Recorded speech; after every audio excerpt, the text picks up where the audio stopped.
Thank you. Good morning, everyone. I hope you had a wonderful July 4th.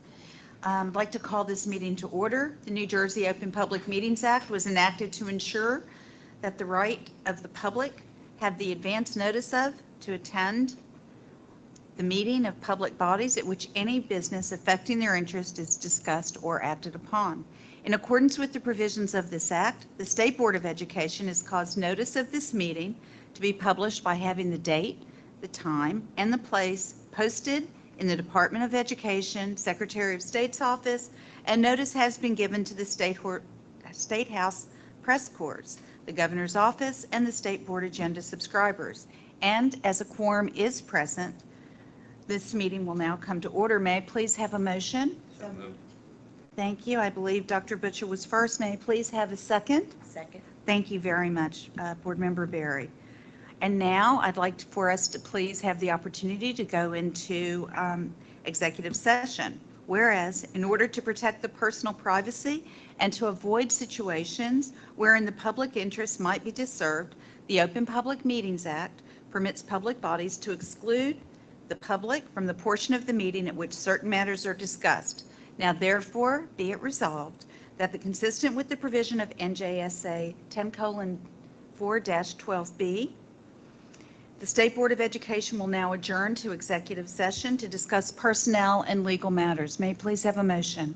So moved. Thank you very much, Dr. Butcher. May I please have a second? Thank you very much. Board Member Bennett, all those in favor, please say aye. Aye. Thank you. Any opposed, please say nay.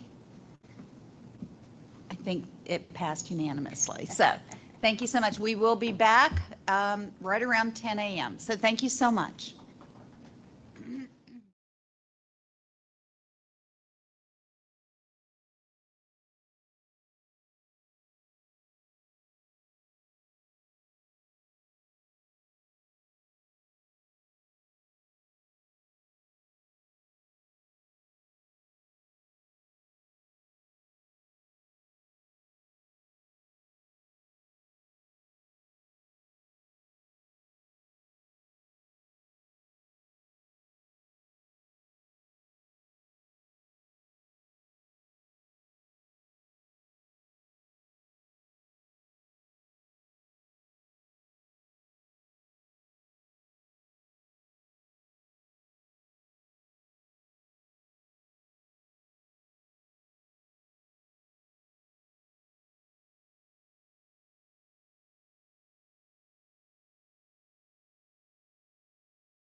All right, good morning again, everyone. Welcome back.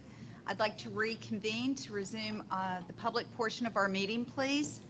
Whereas, consistent with the provision of NJSA 10:4-12B, the State Board of Education will now adjourn from executive session and resume open session portion of our meeting. May I please have a motion? So moved. Thank you. I believe Dr. Butcher was first. May I please have a second? Thank you very much, Dr. Ricca. All those in favor, please say aye. Aye. Perfect. Great. Any abstentions? Any nays? Any opposed? Just corporate affairs, right? Hearing none, we will go Um, forward now. Okay. I'd like to begin, please, with the Pledge of Allegiance that Dr. Butcher will lead us in. Pledge allegiance.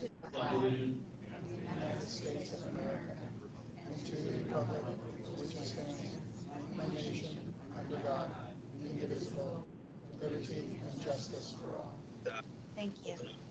things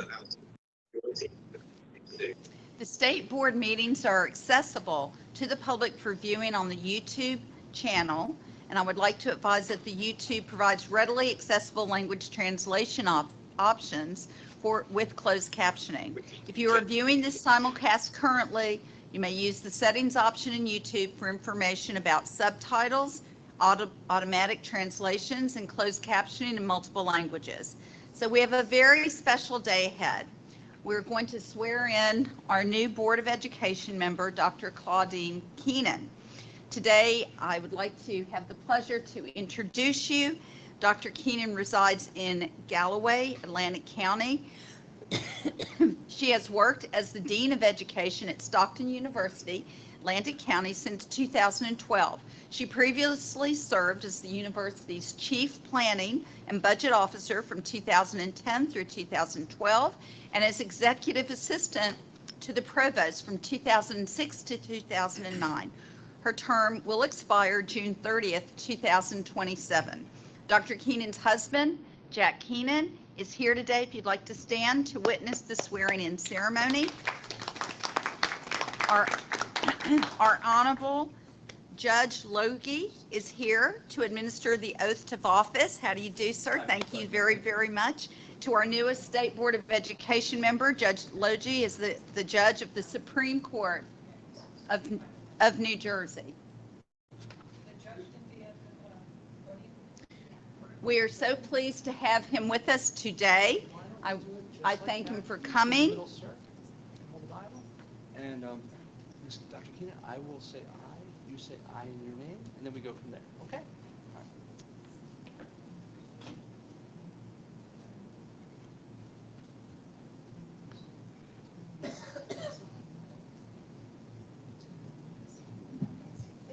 Does that work? I think so. Okay. Then I will say aye, you say your aye in your name, and we go from there. You want to help me out at the end, you want to swear, correct?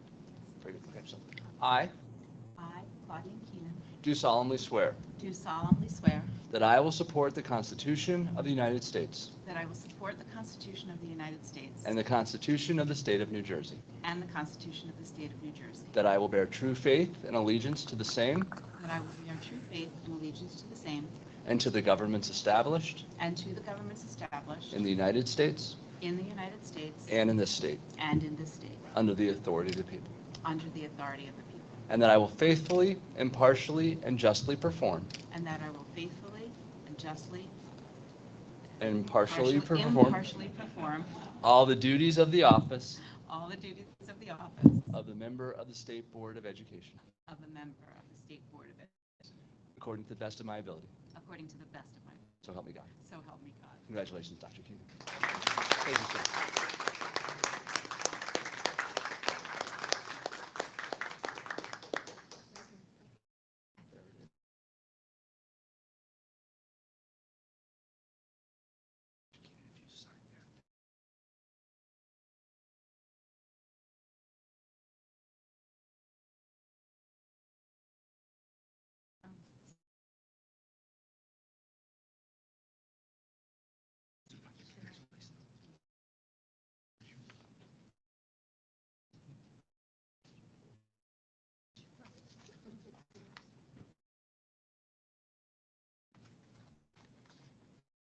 So congratulations, and we're so pleased to welcome you officially. And I don't know if you'd like to make any remarks, but we'd love to have them if you're so inclined.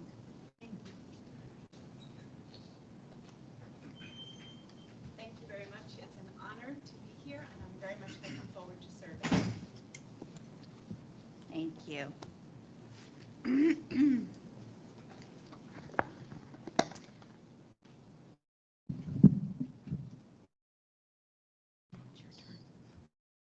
And I'd like to turn the meeting over to Acting Commissioner Damer now.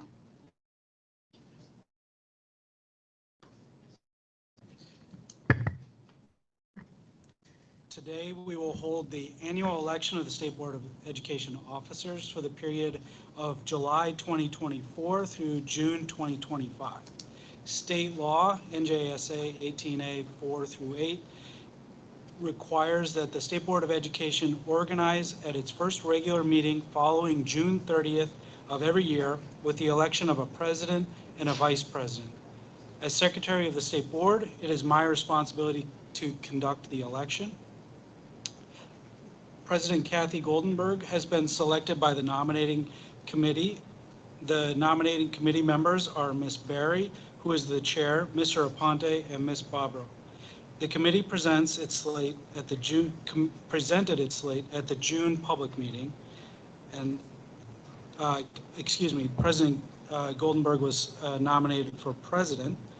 And at this time, are there any nominations for the floor for president? Hearing none.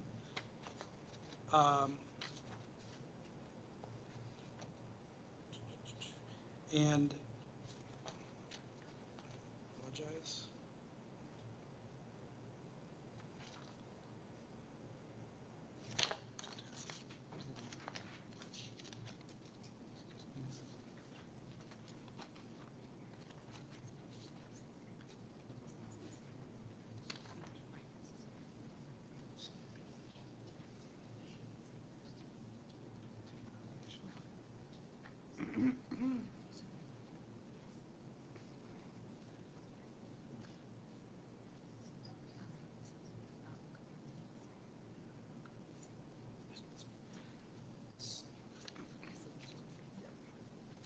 I apologize.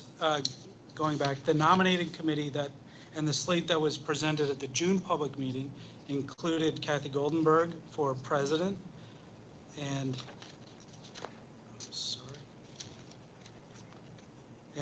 Dr. Ned Johnson for vice president. And I've already asked for nominations from the floor for president, and I did not hear any. Are there any nominations for vice president from the floor? Hearing none.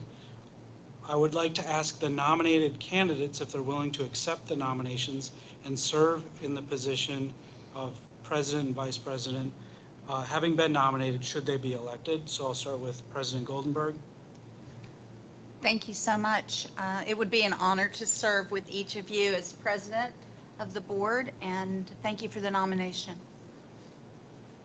Dr. Johnson. Good morning. Yes, it would be an honor also to serve, and I do accept the nomination. Thank you. Thank you very much. The election will be conducted by a voice vote, aye or nay. The candidates will be voted on individually in the order in which they've been nominated. All in favor of Kathy Goldenberg as president of the state board signify by saying aye. Aye. Any opposed? Any abstentions? Congratulations. Thank you. Thank you, everyone.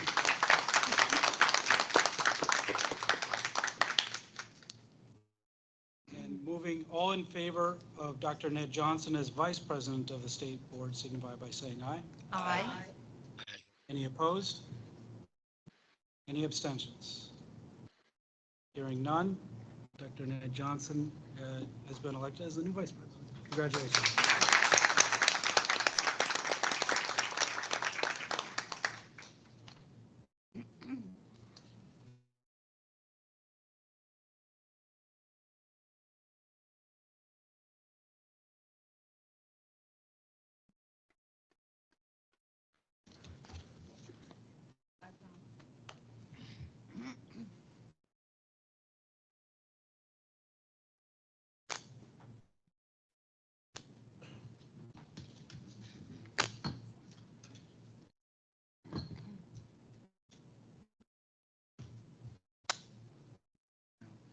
So congratulations to our new president and vice president for the next school year. Very excited to continue our progress and working together over the course of the next year. And special congratulations to Dr. Ned Johnson for his first election as vice president. Congratulations. And then if you want to say anything else. I'd just like to.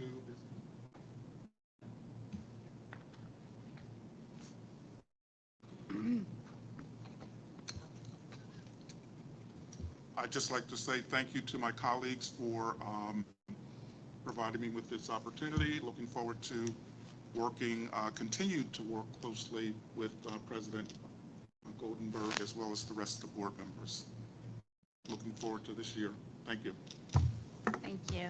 And I also am looking forward to working with our vice president and continuing with Dr. Johnson and all of our board members and our, of course, our acting commissioner, Kevin Damer, and our Department of Ed, so we can continue to make New Jersey's excellence in education. So thank you so much.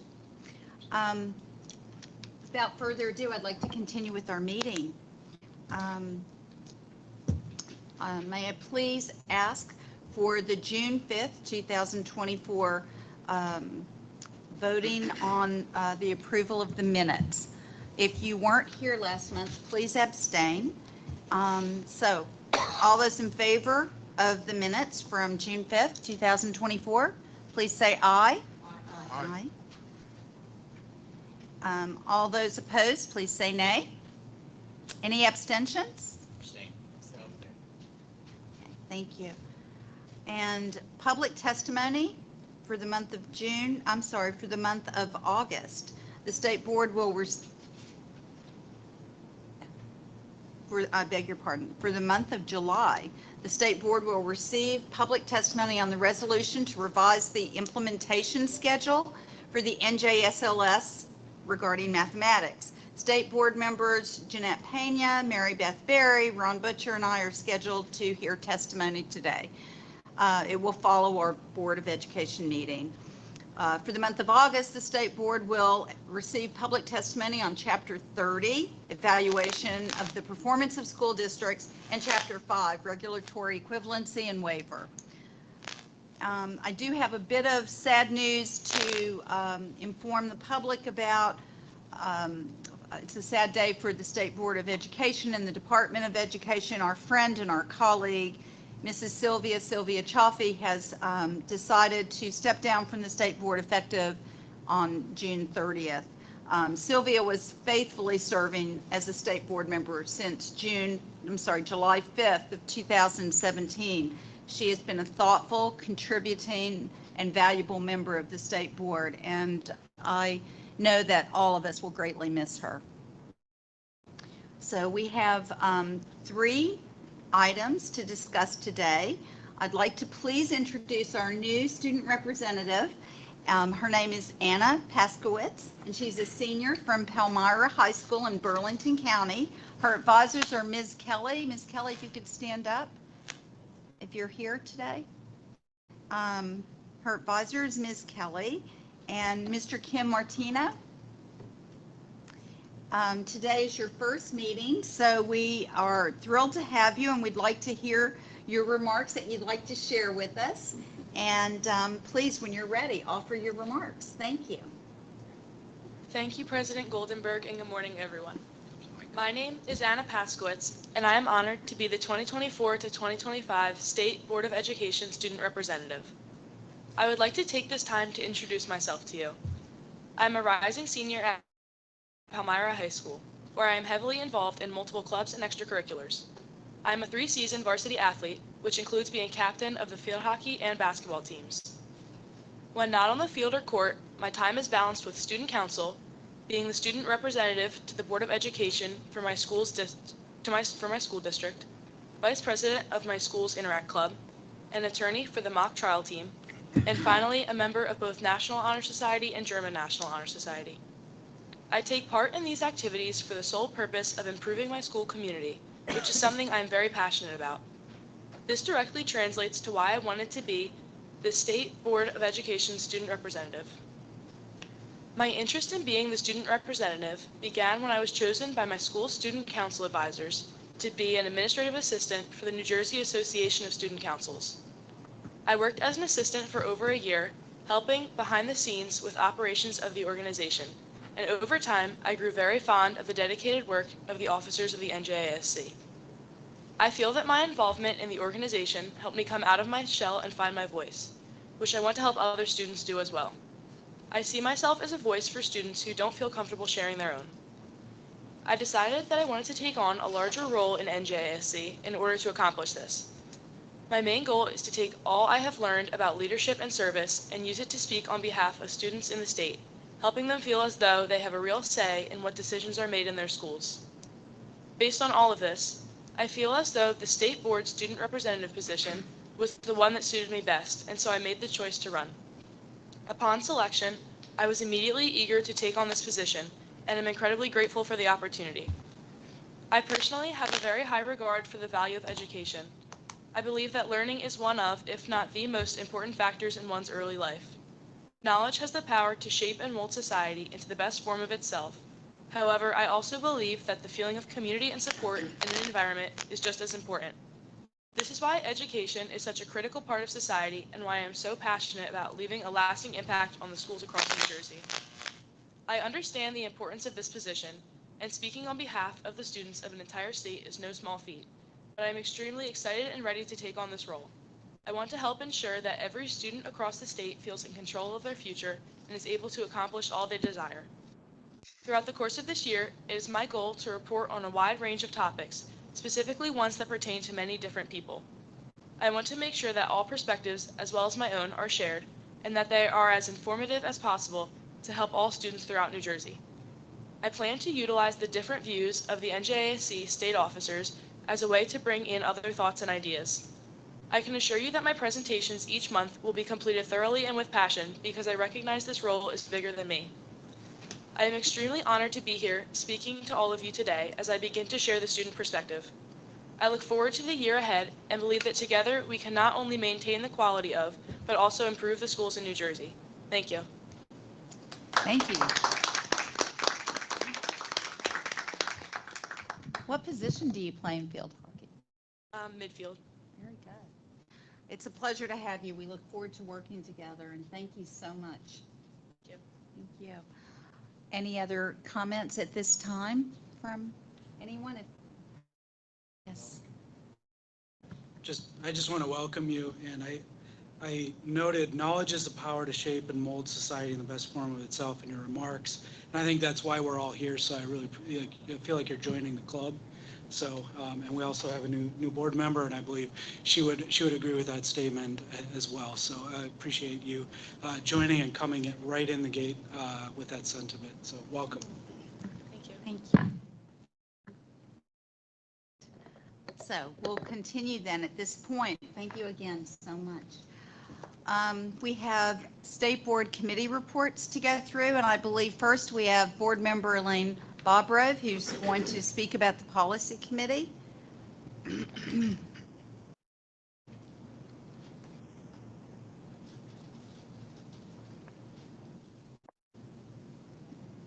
I'm trying to do a sound check. Can you hear me?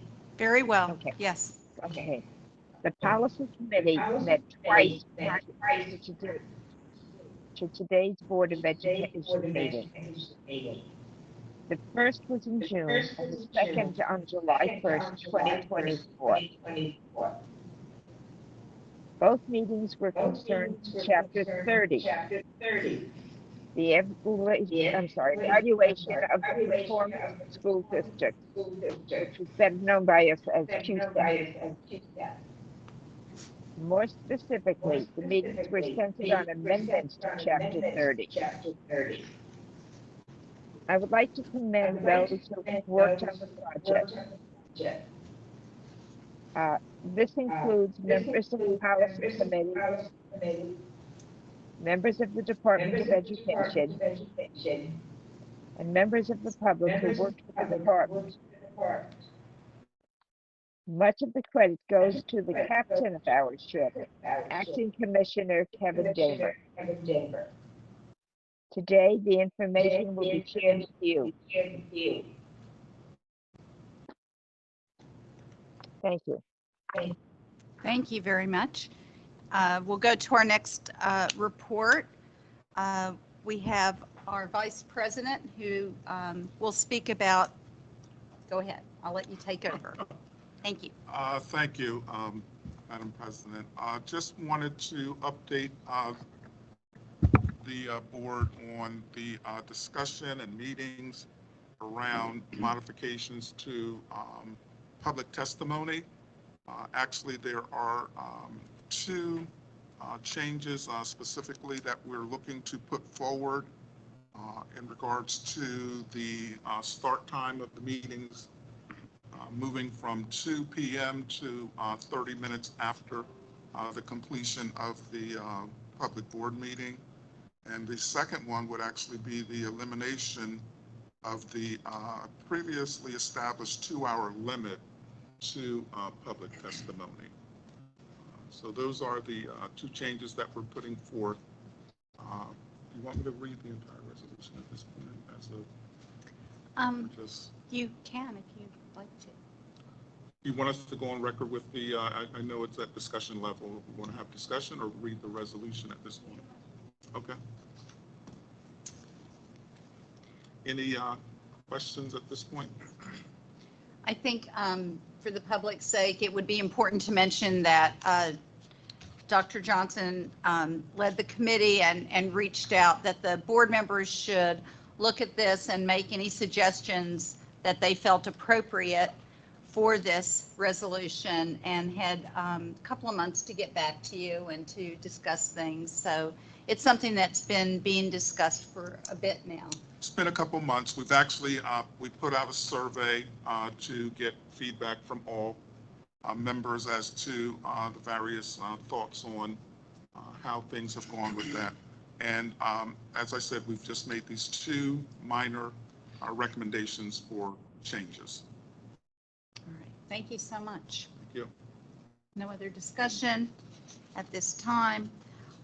And now we'll go ahead, please, with the Commissioner's report. Thank you. Thank you, Madam President.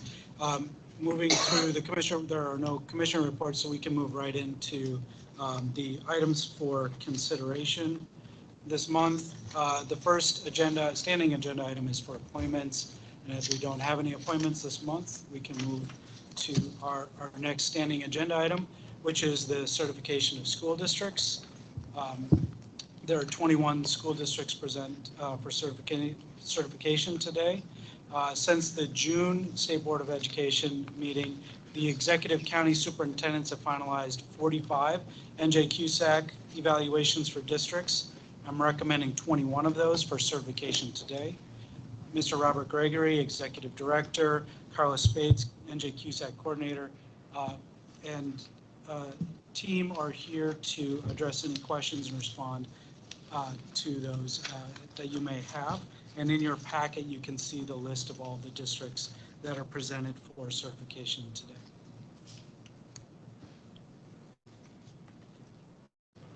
Do you want to announce the districts? The list is quite comprehensive. If you would like us to, we will, Madam I President. think it's important. Thank you. Thank you.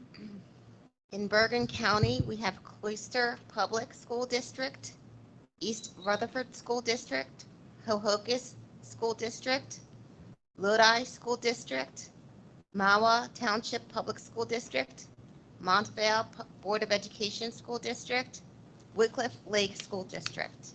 In Burlington County Institute of Technology School District. In Cumberland County Board of Vocational Education. In Gloucester County, Clearview Regional High School District, Hunterdon, Clinton Township School District, Clinton Glen Garner School District, Hampton Borough School District, Lebanon Borough School District. In Mercer County, we have East Windsor Regional School District, Area Vocational Technical School District of Mercer County. In Monmouth, Millstone School District, Sussex County is Green Township School District, Stanhope School District, in Union County, Cranford Public School District, and in Warren County, Hackettstown Public School District. Thank you so much. It is quite an extensive list, and we're thrilled that so many were able to do this beautifully. So are there, first I'd like a motion to accept this list. Thank you very much. Board Member Pena, may I have a second, please? Second. Thank you very much. You did. Thank you very much, Board Member Bennett. Is there any discussion or questions at this time? Yes, ma'am. Board Member Berry. Thank you. As wonderful as it is that we have this list of schools that are demonstrating efficiency, I think it's equally important. So how many districts, if you could just repeat, I'm trying to get this open, achieved their QSAC goal of 80%? How many schools we just certified, the number we just certified? Yes, 21. 21. And in the whole QSAC review of this period, how many are not being certified at this time? 24. 24. So more are not being certified. When I look at the list of why they're not being certified, and I'd like to really concentrate a little on those 24. Applaud those that have achieved. The 24 that have not and have scored below 80%, when I'm looking at the list and why these districts are not certified, I'm seeing it consistently in instruction and programming. 75%, 76%, and it is consistently student achievement in ELA, math, and science are the things that are holding them back. And I know we're talking about QSAC and the importance of it, and I think sometimes when the Department of Ed holds a bar and says, we want to get all of our students at proficiency level, and we're seeing 24 schools that aren't. I know you guys work tirelessly. We're on policy committees, but we really need to make sure that the pendulum is swinging back, that we're making sure that all schools are achieving. As we're coming into a new school year, it's more important than ever. So I'm hoping as we move forward, not that we're lessening the bar in QSAC, and I know we're going to have that conversation, but I think it is really important that we concentrate on the fact that we need to make sure all students are achieving, and the instructional and programming piece is something that we need to be really laser focused on and how to raise that up. So I thought it was important for the public to really understand where our numbers are right now, and that our goal is to, have everyone be proficient. We couldn't agree with you more. Thank you. For the districts that did not make it, what supports are we giving them, or are we? If they're that close, as you said, 79%, et cetera. So any district that does not achieve 80%, writes a district improvement plan that the county office also helps to facilitate. Also, the program offices within the department add their support and assist the district in any way that they're asked to do so, and to look at the results. Thank you. You're They're welcome. also then evaluated on an interim basis as well. So they get additional evaluations. Great. And Thank you. those evaluations occur every 6 months. Excellent. Thank you. Any other questions at this time? If not, I'd like to ask, we've had a motion, we've had a second. Any other questions? Okay, all those in favor to accept these 21 districts that were mentioned, please signify by saying aye at this time. Aye. Aye. Thank you. Any opposed, please signify by saying no. Any abstentions? No conflict of interest here. All right, motion carries. Thank you so much. Thank you. Thank you. Thank you. You can stay. Thank you, everyone. And today, I'm happy to announce for, I believe, the second month in a row, that we have donations to the Marie H. Katzenbach School for the Deaf. We've got two individuals that have donated funds. Denise Ross donated funds totaling $25, and Joan P. Krasinski donated funds totaling $50. These funds are to be used for the sole purpose of supporting the Student Drama Club. Therefore, I request that the board adopts a resolution approving the acceptance of these donations. And our team here is available if you have any questions about these donations, and we can respond to them. Kevin, I just want to point out on the resolution, it still has, it does not have your name there as acting commissioner, so there was an error on that. Just as it's signed, it's got the right date. But I don't think that you. Thank you. It doesn't show up when it's printed. So that's- Yeah, it shows up here. Okay, all those in favor to accept the donations? Hearing no other comments. I'm sorry. Did we get a motion? We did not, did we? So moved. Thank you, sir. Second. Dr. Butcher has, and Dr. Johnson has seconded it. Any more further discussion at this point? Hearing none, all those in favor, please say aye. Aye. Any opposed, please say nay. Motion, any abstentions, motion carries. Thank you so much. And now we'll go ahead to the evaluation on the performance of school districts. First discussion. Thank you. And today I present a first discussion, the readoption with amendments to Chapter 30, evaluation of the performance of school districts. The chapter establishes a comprehensive single accountability system for monitoring and evaluating school districts called the New Jersey Quality Single Accountability Continuum, or NJQSAC as we all know it.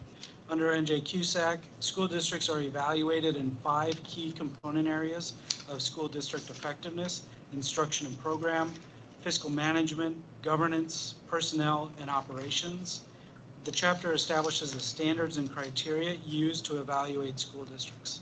Dr. Jordan Schiff, the interim assistant commissioner for the Division of Field Support and Services, and Mr. Robert Gregory, executive director of Field Support and Services, are here to present an overview of the rulemaking and respond to any questions you may have. Thank you, Commissioner. Good morning, President Goldenberg, Vice President Johnson, and members of the State Board of Education. Today, Executive Director Robert Gregory and I will provide an overview of the department's proposed amendments at NJAC 6A:30, the evaluation of the performance of school districts, referred to as QSAC. QSAC was adopted as new rules in 2007 and most recently readopted with amendments, repeals, and new rules in 2012 and 2017. The chapter is scheduled to sunset on November 1st, 2024. QSAC remains the state's primary accountability system for monitoring and evaluating a school district's performance in 5 key areas of school district effectiveness: instruction and program, or INP, fiscal management, governance, operations, and personnel. These 5 key areas, along with their quality performance indicators, are set forth in the chapter's appendices A for school districts and county vocational school districts, and appendix B for county special services school districts. QSAC also serves as the department's basis for initiating or withdrawing from state intervention. As part of QSAC, each school district completes a self-evaluation, formerly known as the District Performance Review, or DPR, for all 5 areas. Each of the 5 DPRs is worth a total of 100 points. There are over 60 quality performance indicators set across the 5 areas of district effectiveness that place school districts on an improvement continuum.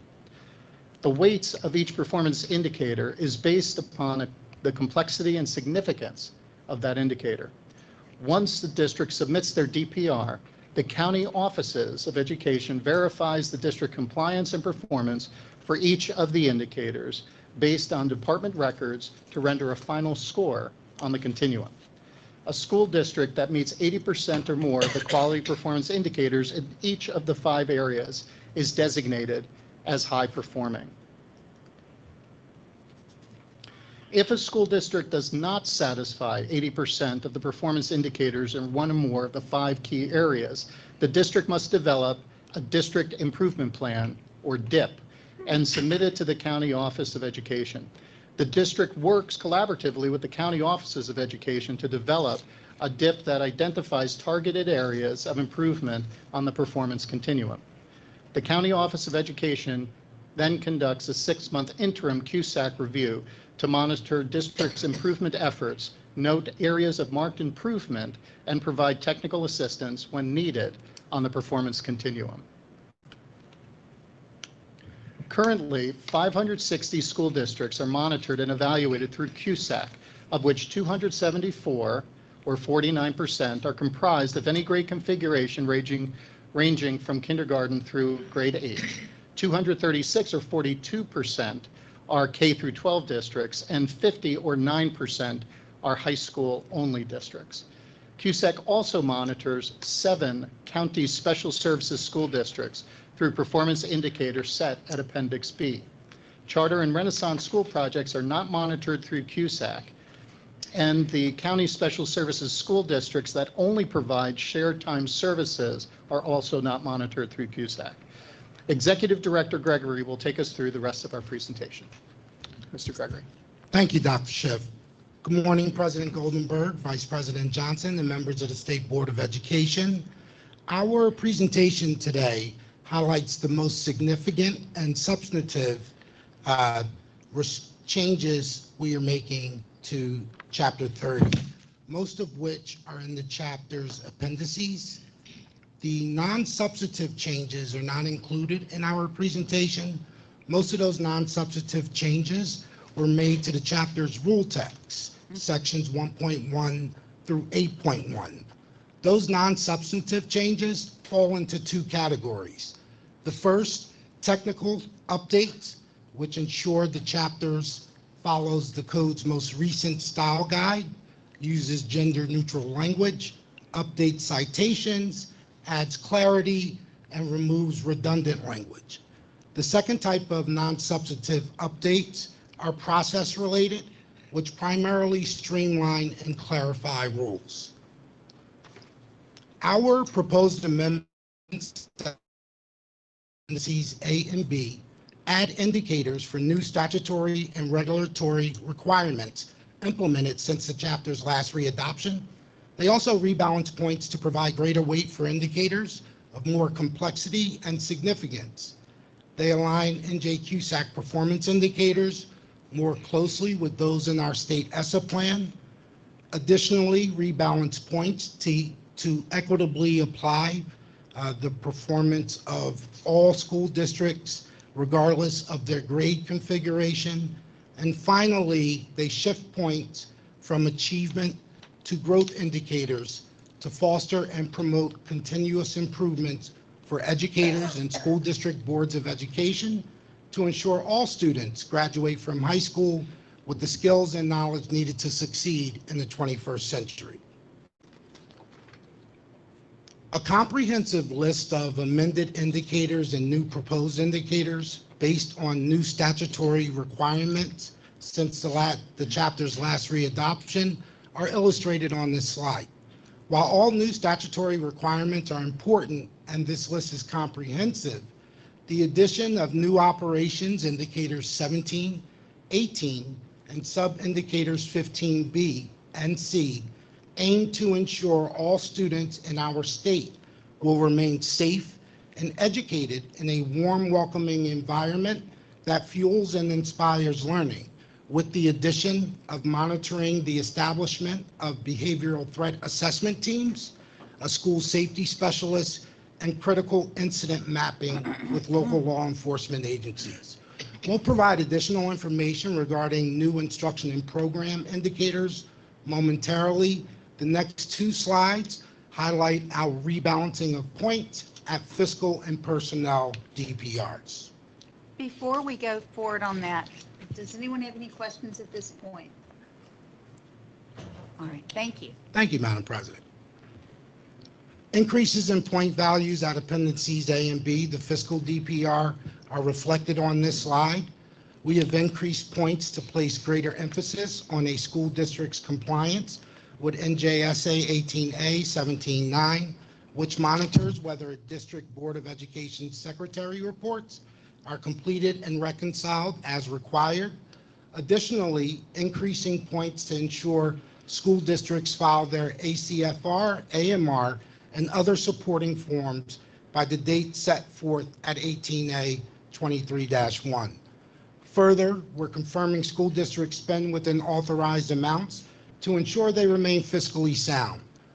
If we are adding points to an existing indicator, we are removing points from others, which is reflected in the lower portion of this table, specifically sub-indicators 6A, B, and D, which monitor oversight of capital projects in Fund 30, and indicator 10, which monitors the development and submission of an annual budget calendar pursuant to 18A 22-7.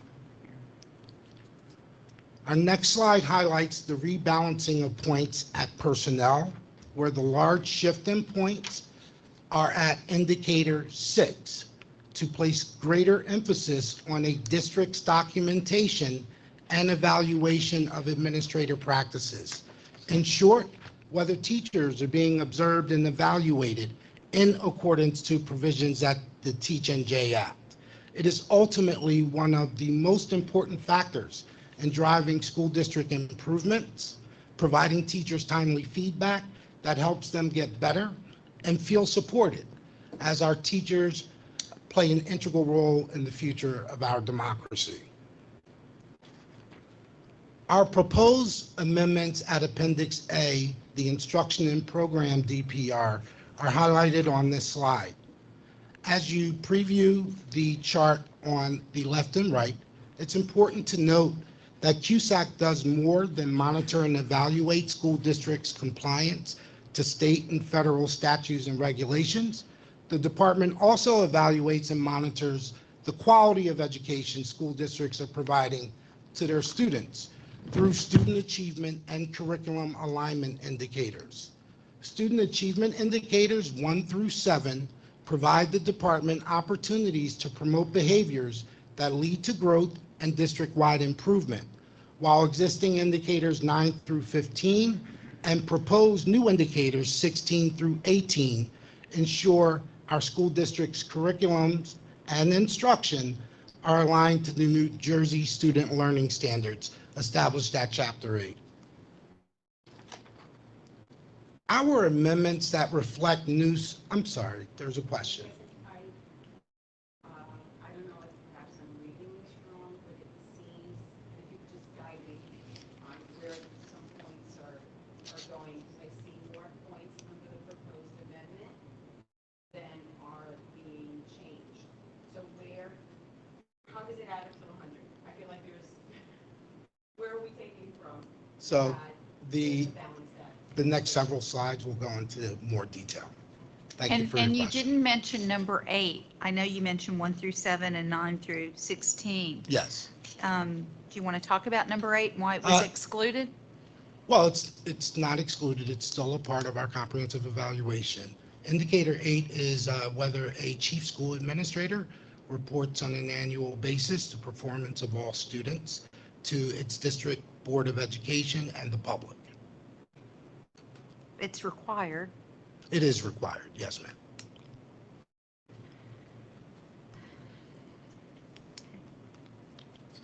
I see. Okay, if we can go back one slide, please.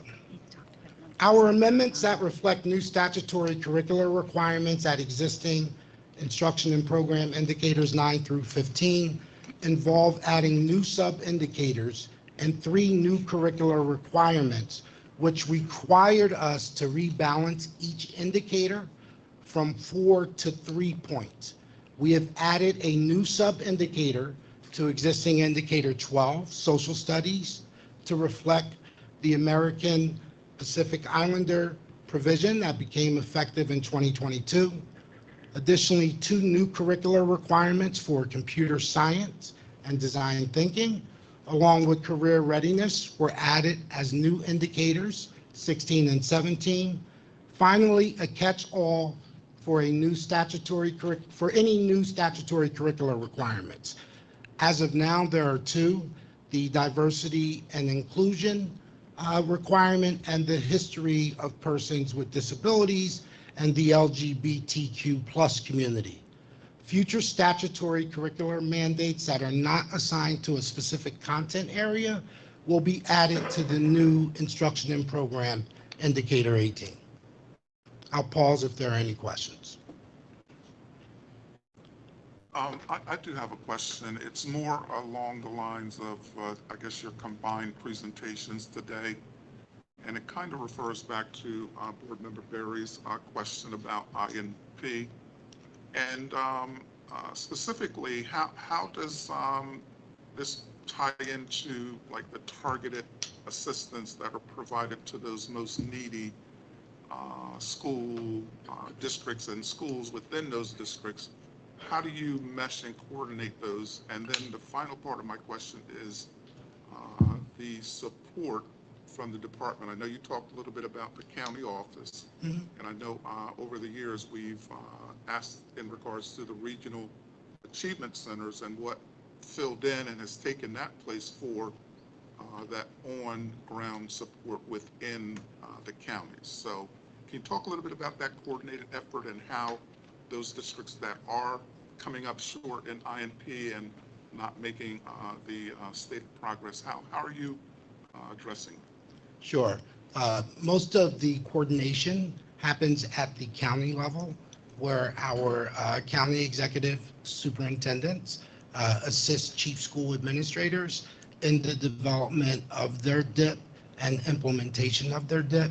Additionally, our county education specialists coordinate with different program offices here at the department to support districts and specific indicators that are part of their district improvement plan. You made reference to, I believe, what we now call our comprehensive support centers. And that particular division in the department, or should I say, that program office, we identify schools through our SS state plan. They assist on the ground with those school districts that fall in the bottom 5th percentile of performance in the state. So that is identified through our SS state plan. Our QSAC is more comprehensive as it relates to 5 areas of performance related to school district effectiveness. So can you talk a little bit about like the specific staffing of those support that are in those offices? The Yeah, so at the county office, there's 4 basic. Well, I know the county office. I'm talking about the county more of office? the additional support. Well, we also have an office that is focused in, as Mr. Gregory just indicated, on some of our lowest performing schools, the bottom 5% of Title I schools, and that is staffed by a complete office, including field service people, called the Office of Comprehensive Support. And those professionals work directly with district level people, with building level people. They're on the ground, and they work to implement the annual school plan, which is a required plan that is developed for all schools that are in status that require comprehensive or targeted assistance and support. At the county level, this office you're referring to, or is that a departmental? That's here? at the department level, but we also have offices that are in the north, central, and southern part of the state that are closer to those districts. So they have physical contact. They're in districts at times. And So Commissioner, go ahead. no, if you could like provide us in the future, and I know there's been like transition with different individuals, but we've asked in the past to kind of have a clear understanding of how each of those support services, how they're staffed, how many actual boots on the ground, how many people are out there providing that support, how are they structured, if they're not actually built into the executive county superintendent's offices. Are there just the three regionally located, or are there additional? So, and this is actually where I was headed. So Okay. I think the operations are very different now because, so we're looking across these 5 key indicator areas, but then you get into more granular areas. So I don't have somebody here sitting here only looking through dips on science curriculum because we have science curriculum folks at the department. So part of their responsibility in the case where a district is struggling in that area will be to help them. So it goes very granular within the department. So staff here with expertise in any given area where a district needs assistance could be brought into the fold to help them out. It's not necessarily a standing committee focused on all of these areas. We have folks working on this all of the time, but we also are able to tap across the expertise within the department on any of these areas to help districts make those improvements and with any assistance that they need in where they've fallen short through the QSAC process. Thank you. Yep. And just to expand, it's all a collaborative effort between what's happening here in Trenton as well as what's happening in the field. So we have the Office of Standards that supports all of the standard areas that are now being evaluated, all 9 of those standard areas. We have coordinators for those areas as well that support the field, that support the county offices on that. We have an entire division that's dedicated to children with special needs, and all of us work collaboratively and collectively to make sure that we're addressing the needs of the field and providing that level of support. And I know we have a lot of board members with questions, but I'll wait my turn. Go ahead, please, Jeanette Pena. Thank you, Madam President. As you're aware, I have grave concerns that I've mentioned in the past 2 meetings that we've had, and you've all been very kind and listening to me just bring up the same question over and over again. So I just wanted to bring up in public again, I have grave concerns with the rebalancing from achievement to academic progress. Especially as I looked at the districts that were not certified, and this information was not, I don't believe, on the slide or presented to everyone, but out of the 21 or 24 districts actually that did not meet the 80% criteria, 18 of them were within 5 points of 80%. So I think we're getting a little ahead of ourselves. I think we are making that turn. I think a lot of the grants and programs that are being offered by the DOE are making an impact, and we're getting there. So I just wanted to be on the record as saying I think that we're getting ahead of ourselves. I think that we really need to maintain that bar very high for our students, and just focus on ways to raise them up to that bar rather than diminishing the standards for achievement. That's all. Yeah, we're not diminishing the standards for achievement. And if you respectfully, I disagree. We are changing. We're rebalancing numbers, but we are not lowering standards for achievement. But let us continue with our presentation, and we can talk specifically about those areas. I think we have other questions though already. Oh, sure. I believe Mary.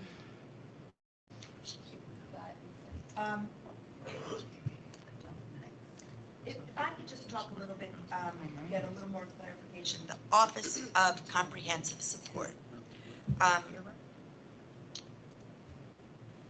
How many school districts are receiving services currently from the Office of Comprehensive Support? I don't have the specific number available, but I can get that for you. But there are close to 100 schools that are receiving additional support. I would imagine just by sitting at all these board meetings and seeing the number of districts that have not received, have not made that 80%. So the Office of Comprehensive Support, I think really what I'm thinking is because we have so many districts, I've been on the board now 7 years, I'm seeing more districts not achieving the QSAC bar and becoming high performing.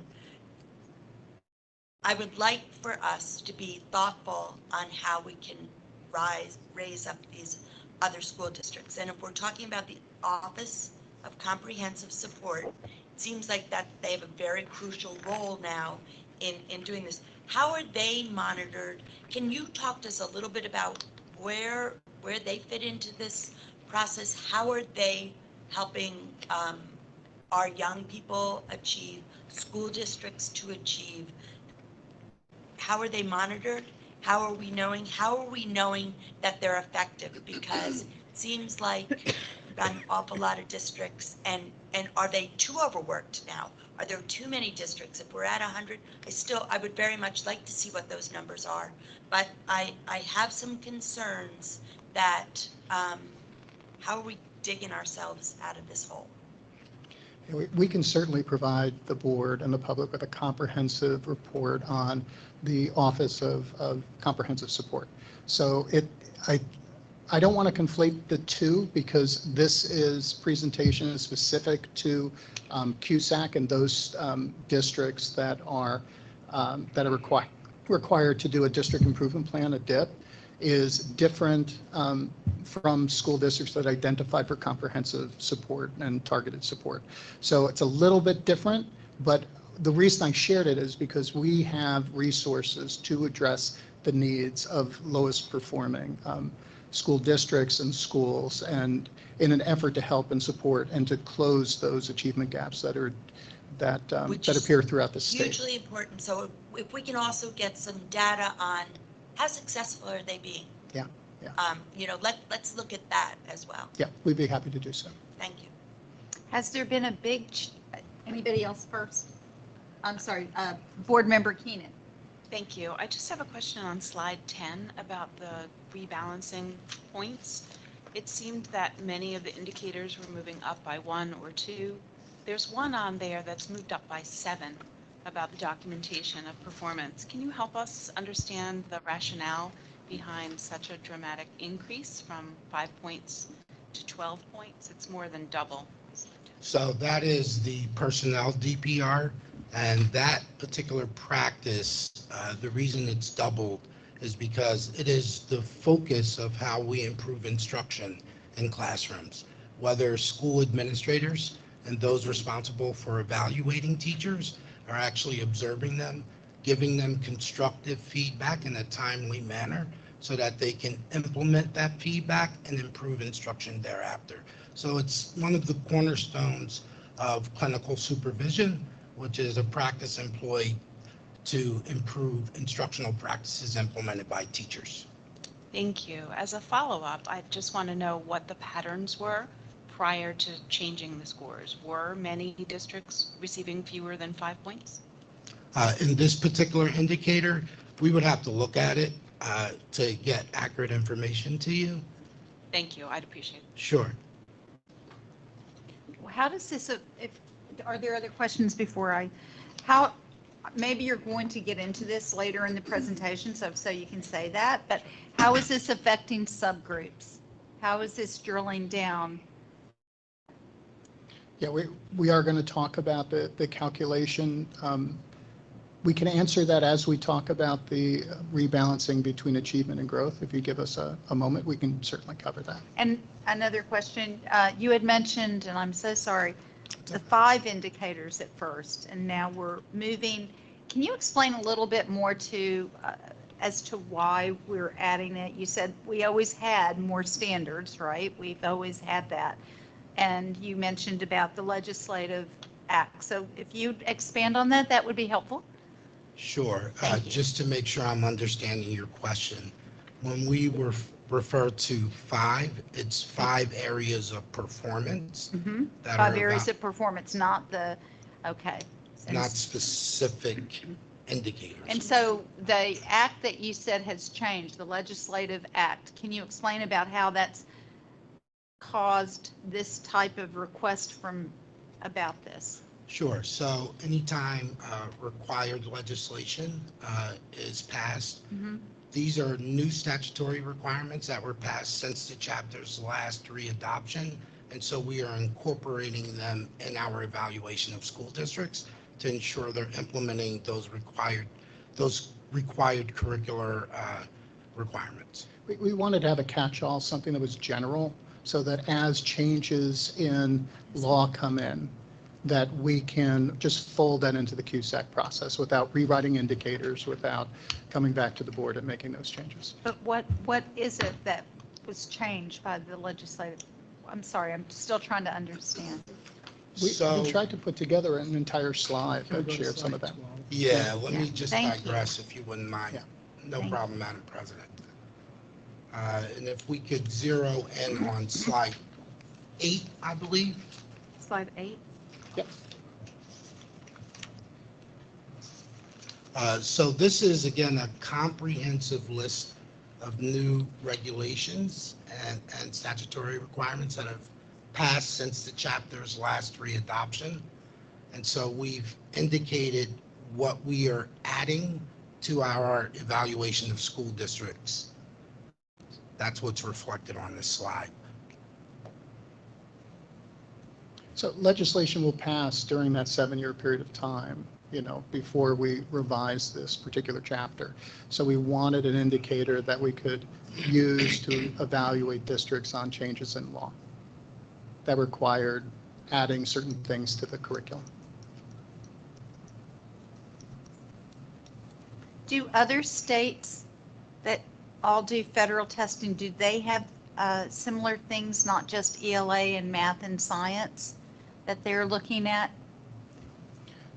Oh, I'm sure they do in terms of evaluating the performance of their districts, but states do it very differently, state by state.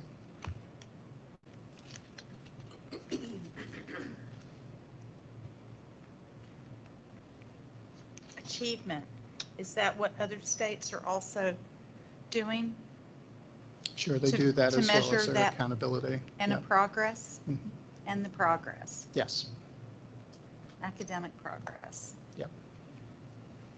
individual states differ, certainly. Certainly, but it's all federally required, so, There's accountability that's federally required. CUSAC is a state requirement. I believe, well, do you want to go first, Dr. Ricker? You haven't had a chance. Absolutely. Okay, please, Board Member Pena. Thank you. I'll be very brief. It's just a thought I had. I would find it very helpful if I had a chart or a blank CUSAC form that I could review and see exactly where everything goes through the process. I was looking through my old documents and, I saw the training for CUSAC, but it's just so, it was like 100 plus pages. So if we had almost like just a chart where everyone can see, I don't know if anybody else would find that helpful, but just something where we're looking, just like you have the small charts. This is worth the 5 points. And only because I go back to, there's one, can't remember the standard, but it's worth 6 points where it has to do with the chief administrator's evaluation. And I always got stuck with that. It's due July 1st. You have to, in order to get those 6 points, that evaluation has to be completed on a non-tenured chief administrator by July 1st, or if not, the board has to complete it by July 1st. When do people go on vacation? When do we have our graduations in June? When do we have, it's such a heavy time. Reorganization meetings for the boards, your school board estimate meetings. So, and on top of that, we're asking them to do this, and it's a shame because the district is losing the 6 points, and you're relying on what's mostly an elected group of people. You're hoping that they will make the time to do this. So I don't want, as we're reviewing this, I would hope that we look at what is practical as well. Thank you. I won't Thank you. ask any more Dr. questions. Ricca. I promise. Sorry, if I could I just want to jump in. The Appendix A that is included here, that includes, that's all of the items and the point values. So that's included in the packet. If you look at Appendix A is for all districts, and then the county districts have a separate appendix, that's Appendix B. So that, I think, for first part of your question, on the full. We don't have that. We have this. I would like it a blank, like just seeing what the district receives. This is what they have to fill out to return The one that I without sent, certification. I got you. I would personally. I got you.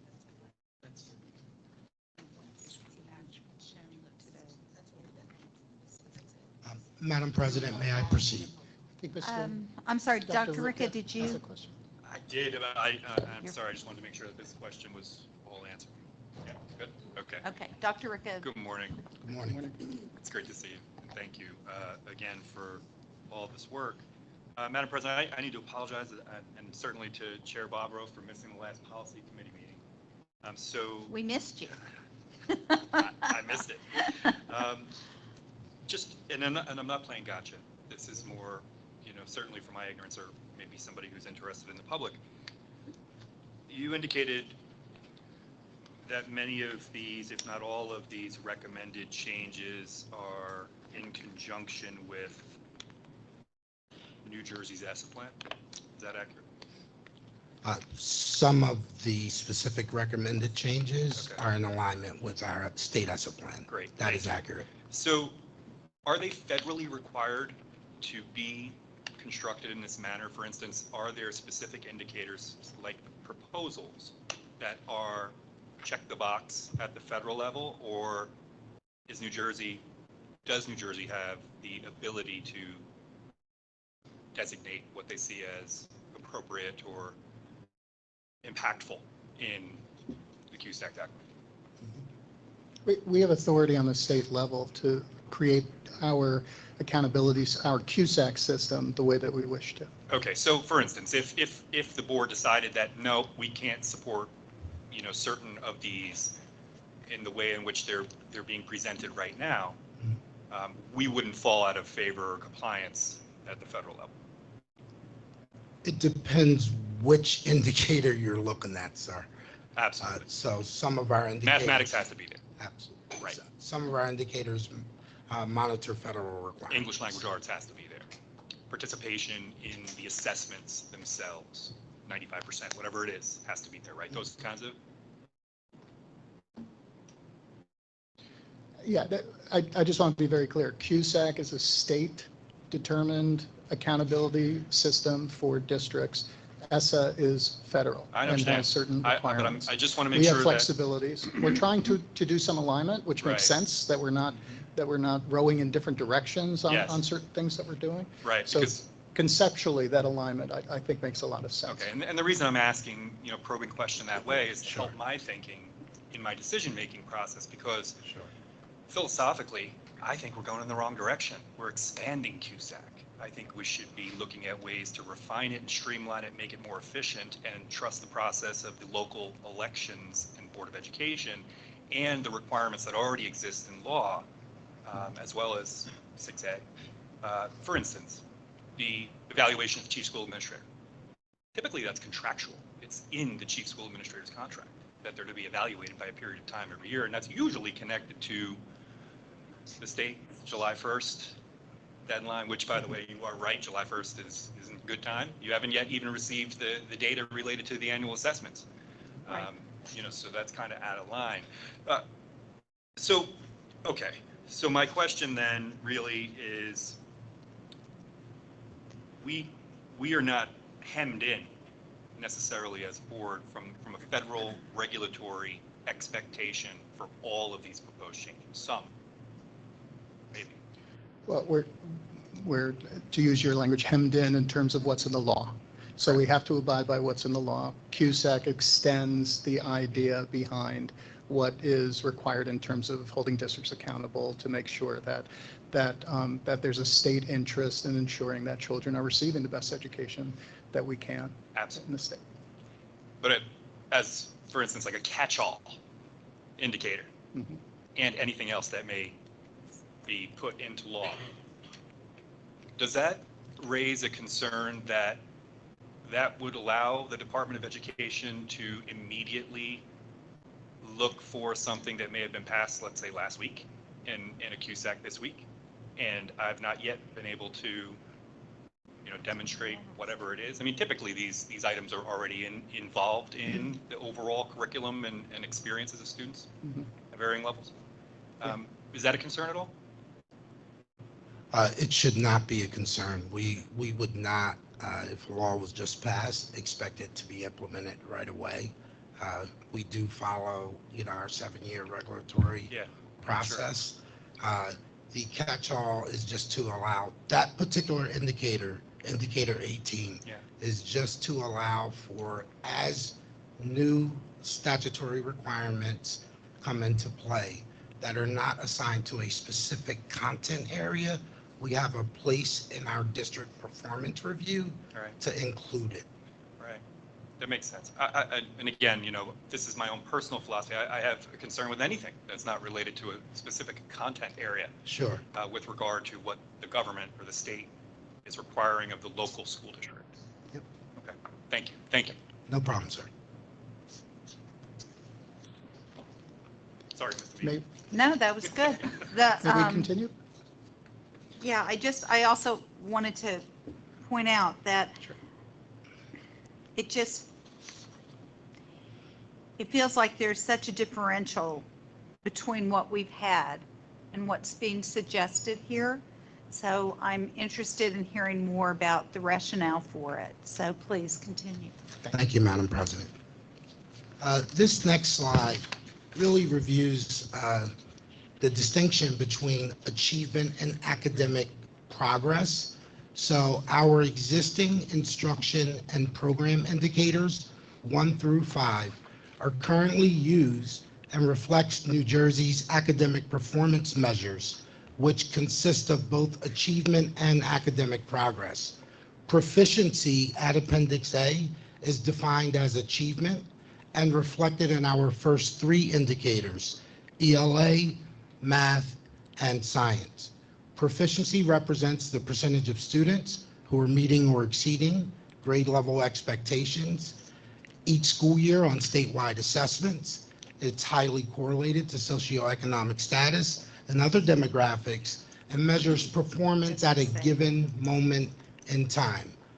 Student growth percentiles, or SGP, are defined at Appendix A as academic progress. The department uses SGPs in our educator evaluation system and our state ESSA plan. SGPs measure relative year-to-year growth compared to other students with similar prior test scores and have been reported on the New Jersey School Performance Reports since 2011. Can I ask a question there? Yes, sir. We on? Yeah.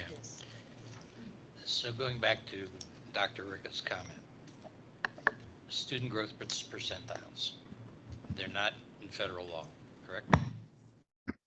SGPs. There are growth measures that we put into. But the specific student growth percentiles that we use, I believe I'm accurate in saying those are not a federal law requirement.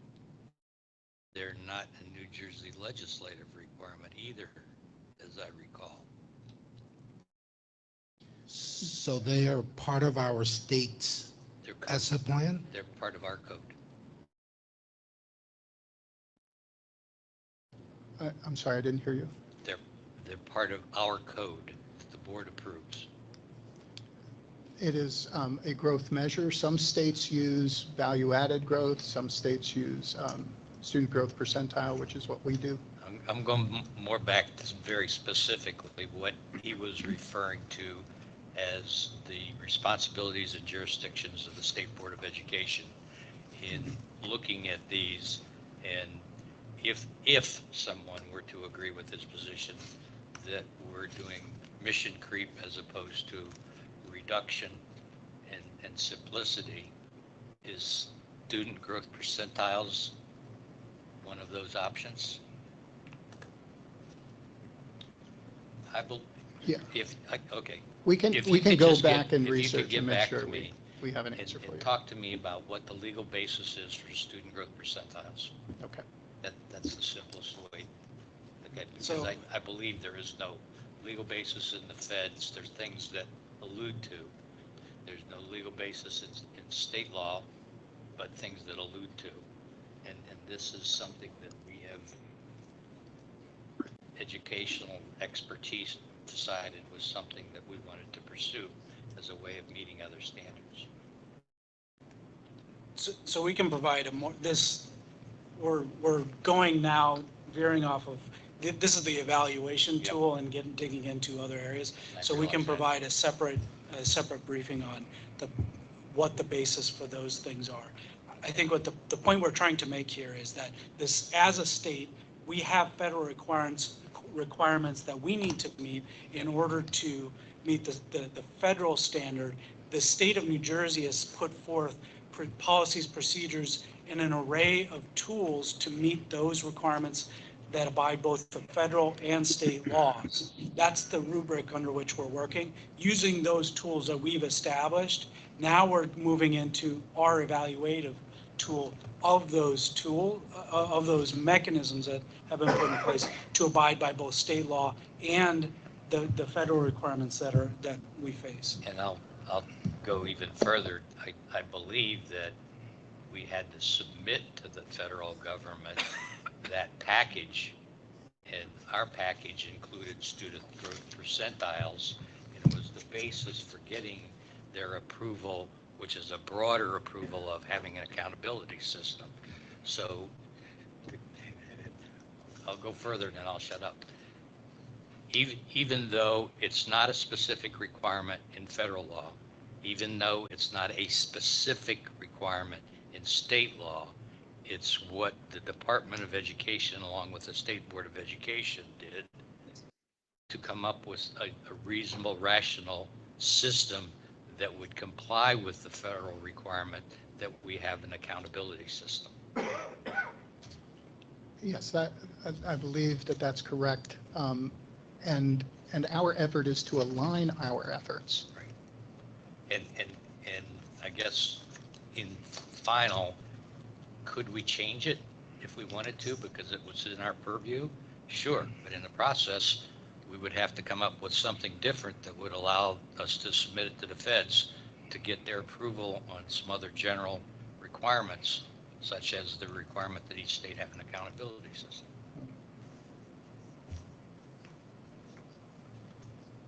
Just one final thing. Would it be possible, Commissioner, for the development of a crosswalk where we could actually see side by side those three components, the things that we're, looking to move forward with? So, and not that this is, I understand this is a separate thing, but you had mentioned that we're trying to coordinate, and it would be a lot more easier to digest, I think, if we had that comparative analysis side by side to see how CUSAC is connected with what the feds are asking us to do.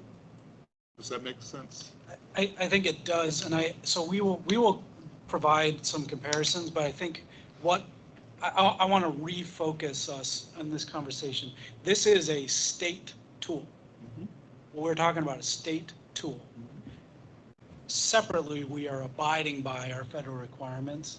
And so what we're trying to do is make sure, as we do, things change over a period of time. We haven't updated CUSAC since 2017. So federal changes have happened, state changes have happened. So we're trying to update both to make sure that we are consistent with everything that's happening, both at the state and federal level. But that is not this CUSAC piece that we're talking about right now. The proposal that's before us is not is outside of the CUSAC piece we're talking about. Yeah, so I think it's good background, but I want to recenter the conversation because there's a lot of moving pieces here, but as an overarching thing, CUSAC looks at a wide swath of what's going on in a district and is looking to make sure that our districts are complying with the rules that are set forth. A lot of it has happened, requirements in state law. When the state passes a new law that requires a curriculum, this is the mechanism that we use to ensure that they are complying with that. And so when we look at those additional indicators to review that those elements of curriculum are being implemented in our district, this is the mechanism that we do it. So I want to make sure that we focus on that part of the conversation, or just a general recognition of what this part is versus the kind of statutory requirements go through the legislative process. But yes, absolutely, we'll pull some summary together.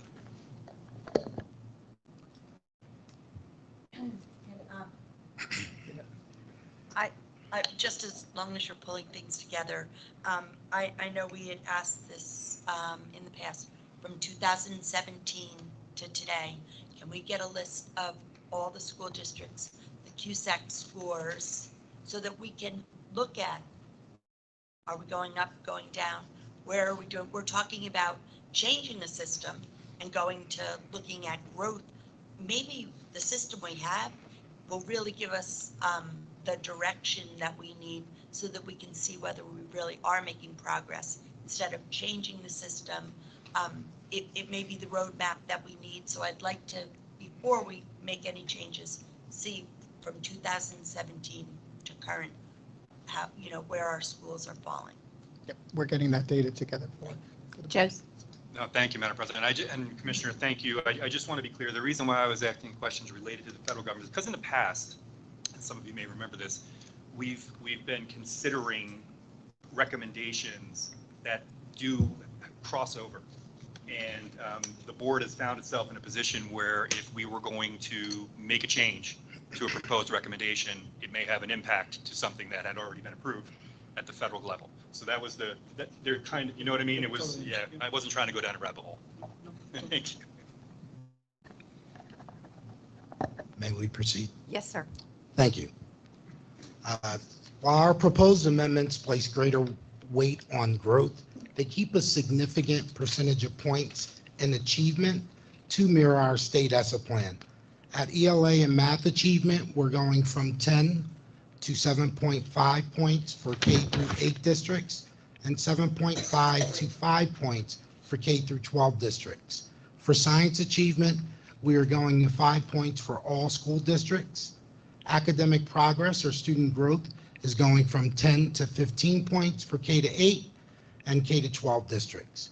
If I can draw your attention to the table on the right, specifically the last 2 rows, we are flipping, not disregarding, our achievement and progress indicator totals for K through 8 and K through 12 districts, and here's why.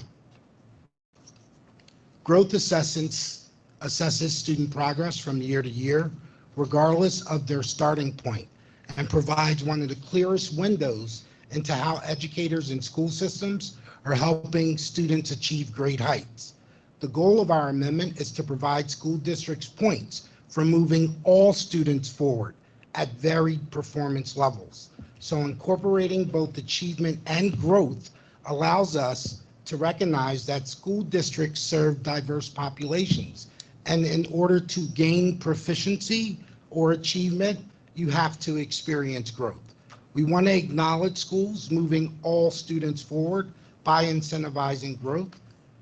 And we want to ensure that we are doing this because it provides us a more complete picture of a school district's impact on all of their students. Similar to the continuum for improvement that school districts undergo when they do not meet 80% of our performance indicators in a particular area, we want school districts to focus on those students who have not yet met proficiency and incentivize growth so that they can get to proficiency. I'd like to discuss 2 more proposed amendments, specifically at indicator 3, science achievement.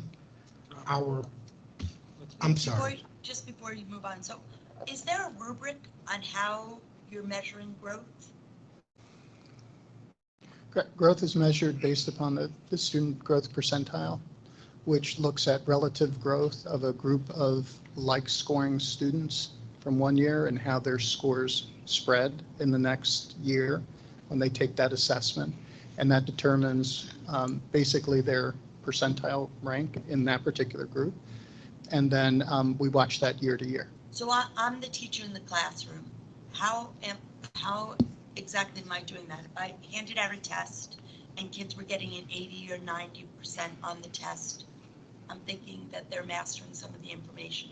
How am I in my classroom day in and day out measuring a student's growth? It's a very different metric when you look at relative growth versus just a static growth from one assessment to the next assessment. The SGPs have been used for close to a decade, I think, in this state, and we use it as part of teacher evaluation, as well as CUSAC, as well as other indicators that a local district uses for MSGP. So it's a more complex indicator of growth, because it says that we're always looking at growth, that you never meet, that particular goal. You're always growing.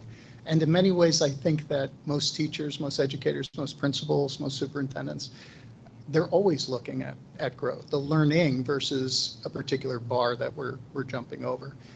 We're doing both here, and I think I want to make that very clear. It's not that we're saying we're not doing achievement or we're only doing growth. That's not the case at all. We're rebalancing. We are moving growth ahead in order to try to incentivize growth as a metric that is so important to evaluating overall progress that we see in the state of New Jersey. And as I shared with the policy committee, districts that grow, schools that have significant growth, well above the norm and the typical, need to be elevated, need to be celebrated. I mean, that is some very, very important work that is going on within our state. And as I shared with this state board, when we looked at the state achievement results, and I shared with you the achievement gaps that we see between children with plenty and children that qualify for free and reduced lunch, the gap is extraordinary. Closing that achievement gap as a matter of policy requires a focus on growth. And that's really our intent here.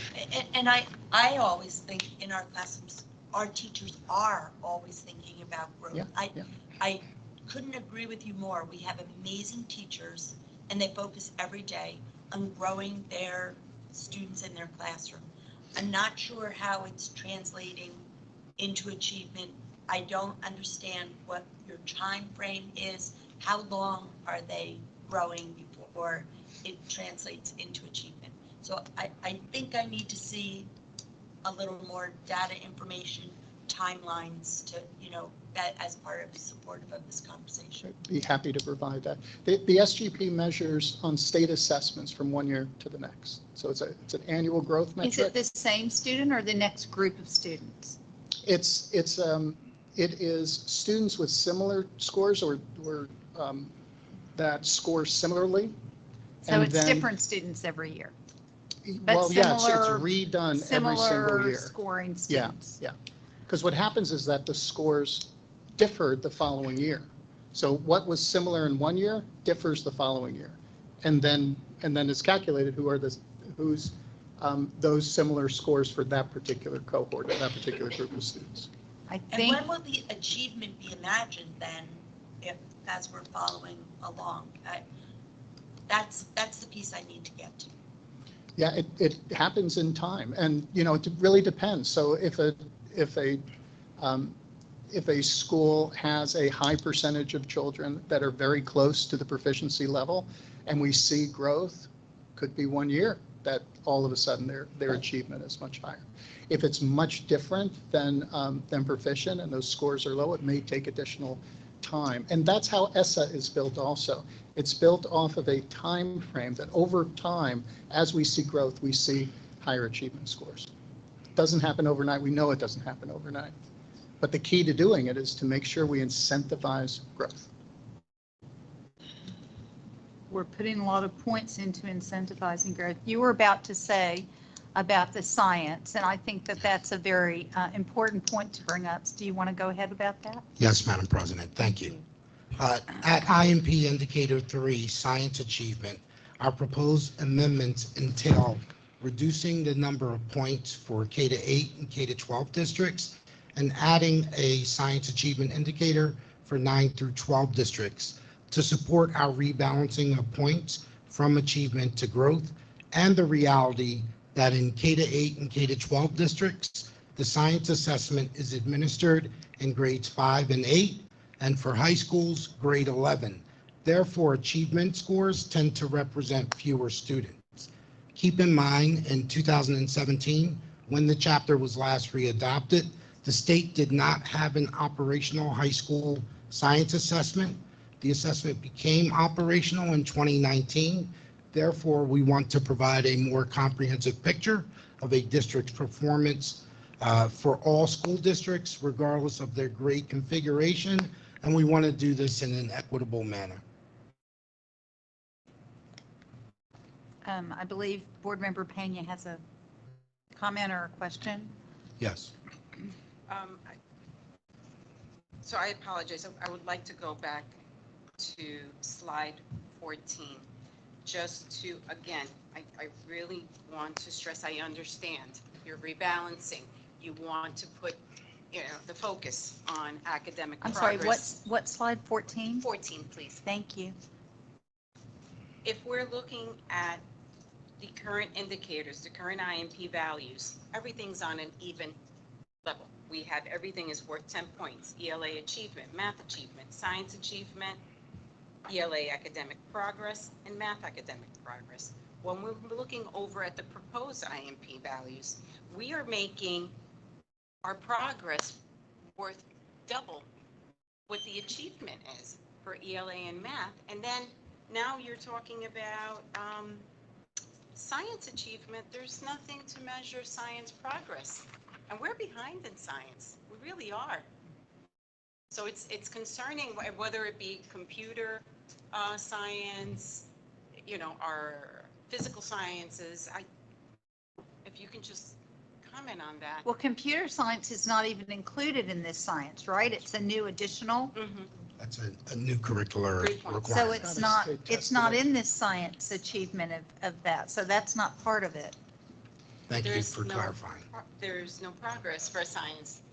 Yeah, we Right. Yeah, we I can't understand. calculate it because Yeah. it's not a year It's not a year. after year assessment. It's not an annual assessment, it's fragmented. So again, students taking in grades 5 and 8, and then again in grade 11. But So- would you hope there would be progress between grades 5 and 8? I understand it's not a yearly, but Absolutely. just the point. Thank you. Madam President? Any other questions at this point? If not, please, sir. Thank you. I just lost my PowerPoint. I apologize. Page 17 is about the proposed amendment for IMP DPR. Sure. We just need to get it on the screen if we could. Page 17. Thank you. So our last substantive proposed amendment is regarding state graduation rates at indicator 6. And we are proposing to increase the point value by 10 as a consequence of our efforts to rebalance points towards growth and the fact that high schools do not have growth indicators. Keep in mind, students are required to meet rigorous course standards in content areas in order to receive a high school diploma in the state of New Jersey. Further, our 9 through 12 achievement scores only reflect 9th grade assessments taken roughly after 7 or 8 months when a student enrolls in a 9 through 12 school district. Our shift allows us to have a more comprehensive picture of the district and their impact on student achievement over time from grades 9 through 12 as opposed to just grade 9. Similar to our decision to rebalance weights for instruction and program towards a more growth focus, we are rebalancing weights for 9 through 12 districts, looking at graduation, which reflects the progress students are making over time and is a more accurate reflection of instruction going on in classrooms as opposed to relying heavily on a grade 9 assessment. Finally, we all know the research behind the benefits of graduating from high school as it relates to earning potential. And we want to ensure our students are graduating high school, college, and career ready, which our course standards promote. For those districts that have low graduation rates, this indicator really highlights an area of foci that will be the cornerstone of their district improvement plan. And that concludes our presentation this morning. We'll take time for any additional questions. So if this were to be approved, how would this affect our CUSAC districts that have not passed so far? I'm sure you've done an assessment of that before you brought this forward to us. Yeah, we're still running those analyses. What makes this complicated is that we're looking at DPRs that we haven't evaluated in the past. So we're adding additional DPRs that we're not, it's not like you could just take what we've done in the past, rerun the numbers and be able to do that quickly and easily. We'll have to make some assumptions, and that's what we're currently doing. How are we doing? Well, I have many questions, but this is our first presentation, so I don't know if anyone else has questions at this moment for them to come back with information. Perhaps. I believe Board Member Pena has. Just, I don't know this. How many different pathways exist for graduation? If we can, the board members can You can get that. graduate would you like me to run them down for you? Oh, Yeah? if you could, Sure. So you can either graduate through your typical graduation requirements, including the GPA, the graduation proficiency assessment. If a child does not pass the graduation proficiency assessment but completes all other graduation requirements in terms of seat time, in terms of courses, then they can graduate through an alternative assessment. And there's a menu of alternative assessments that are available. And the third part is through a portfolio appeal process where the district develops an assessment that is guided by the state on assessing certain standards to provide an alternative means for the student to demonstrate readiness for graduation. Through a portfolio? The portfolio assessment, yeah. Any other questions or comments? Please, Dr. Ricca. Sure. I think so good. Pursuant to Pathways, we had talked about making sure that our students who are interested in serving the nation have a pathway to graduation through the ASVAB process. We had difficulty with regard to receiving data from the Department of Defense in order to align the standards for graduation high school with what's expected for military service. Yep.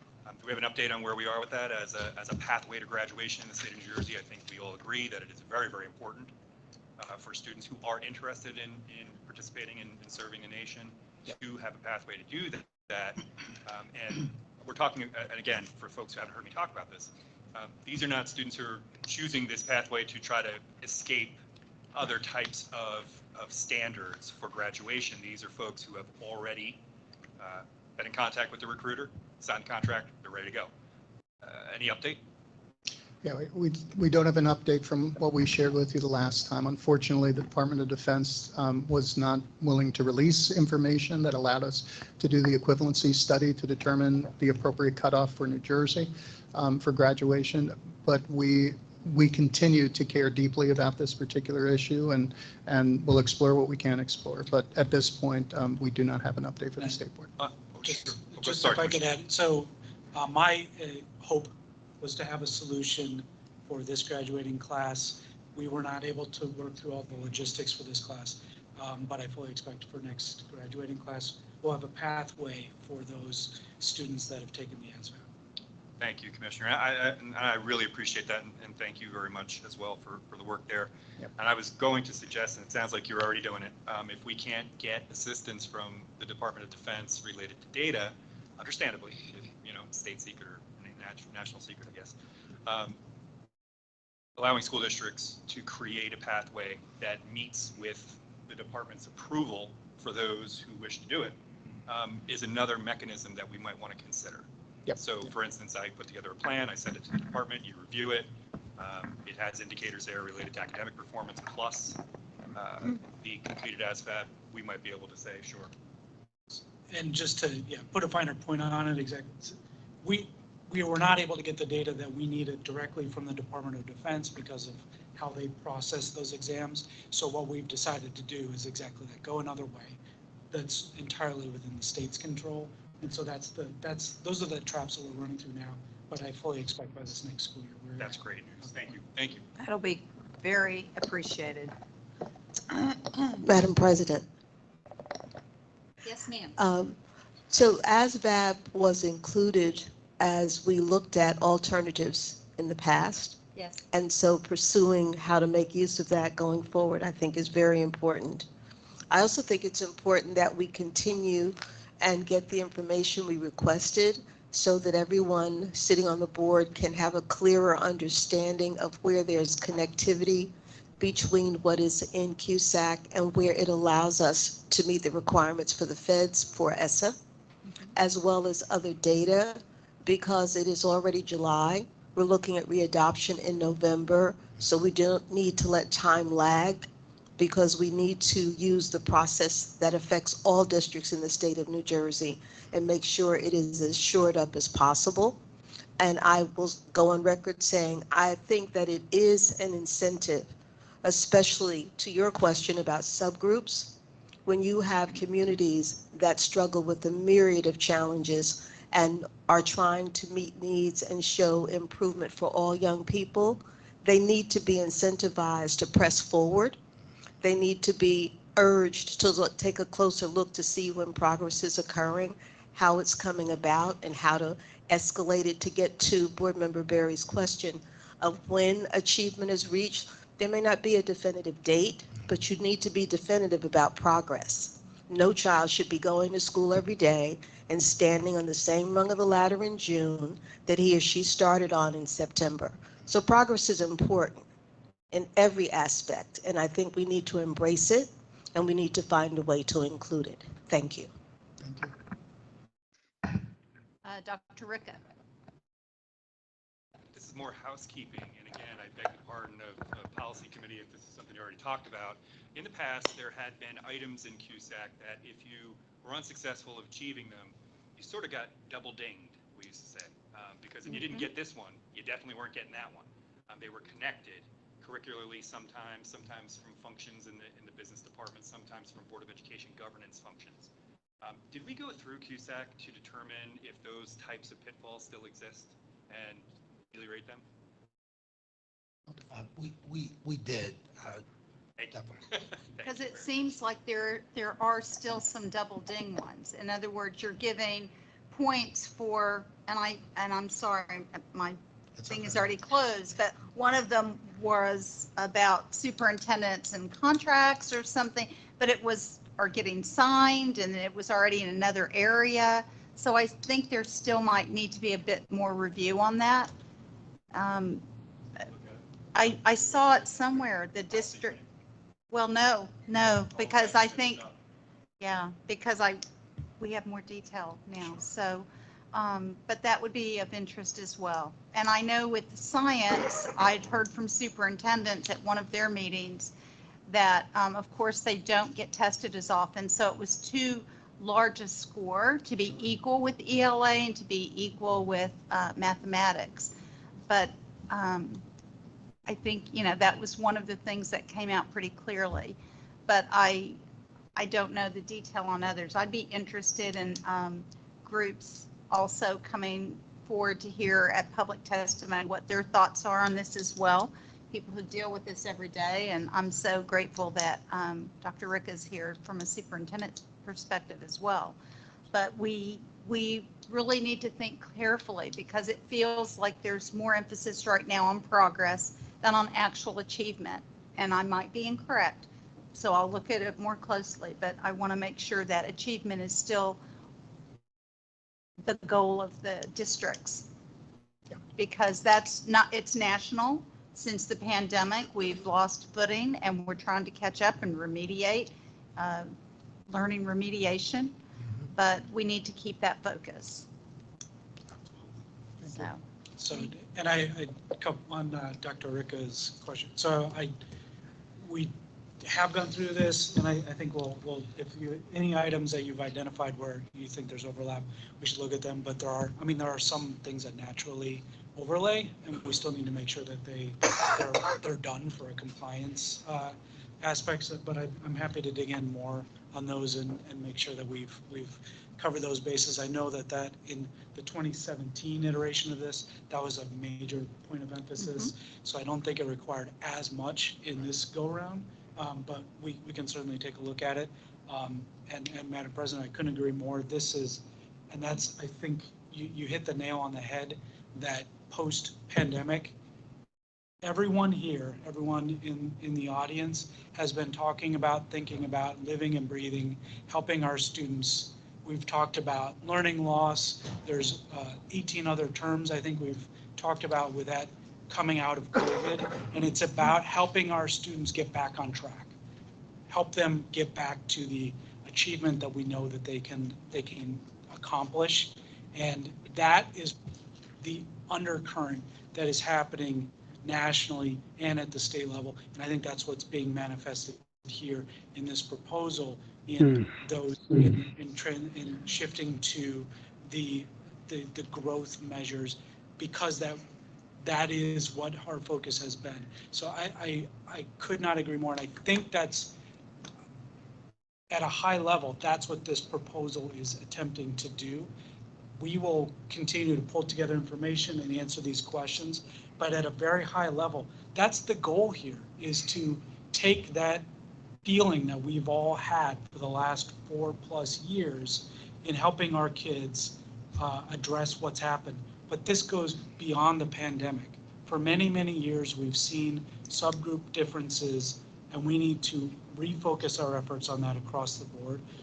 So I look forward to working with all of you, addressing all of these questions.